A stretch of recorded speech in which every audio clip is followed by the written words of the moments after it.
Former Vice President Joseph R. Biden is hopping around Iowa these days on one foot, the other being permanently lodged in his mouth. Poor guy can't get through a speech without slandering someone, slurring at people, or simply saying something incredibly stupid. Still, Mr. Biden's support in polls nearly doubles his next nearest rivals. The rest of the endless Democratic field is 30 points behind him.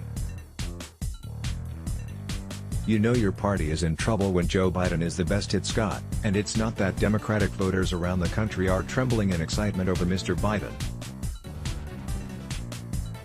He is just the least terrible in a deeply terrible field. Democratic politicians once viewed as serious people have run off with the circus.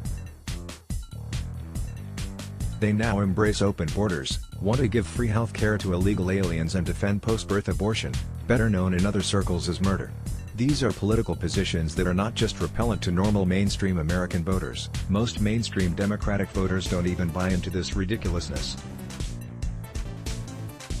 Former President Barack Obama remains the most popular person in the Democrat Party, and even he, along with his legacy, has been abandoned by most of the nuts running for his party's nomination. Sure, Mr. Biden has tried his best to catch up with the circus. At 76 years old, however, he just cannot quite make it. Truly one of the advantages of old age, or, as President Trump observed of Mr. Biden, he lost his fastball. Along with a few marbles, it appears. But no policy position or gaffe or circus act in this race has been so appalling as the reaction of these politicians to the agonizing mass shootings in El Paso, Texas, and Dayton, Ohio. Events like these, as horrifying as they are, have a way of unifying the vast majority of Americans. We are enraged by the heinous acts of deranged killers. We are heartbroken for the victims and their families. What signs were there that were missed? What can we do to help? How can we prevent this from happening again? At the very least, we offer prayers. That is the reaction of the vast majority of Americans, Democrats, Republicans, and Independents. But that's no way to win a political campaign for the Democratic presidential nomination. Screw unity. To hell with your grief. I mean, you're already gathered for a funeral, so while you're here, let's just prey upon your sadness and sell you some sick political mumbo-jumbo.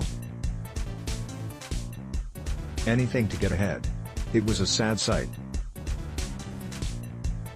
All the Democratic candidates scrambling up the greasy pole, trying to be the first to land a political punch to propel their sick political careers, to score some dirty little points, to advance some creepy political agenda. Blame Mr. Trump.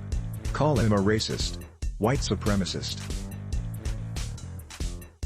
Inspiration for mass murder, whatever, anything to get ahead. The dead had not even been buried yet, and these people were already trying to cash in. Such is the state of the Democratic field today. No wonder Mr. Biden is still winning. Let's block ads. Why?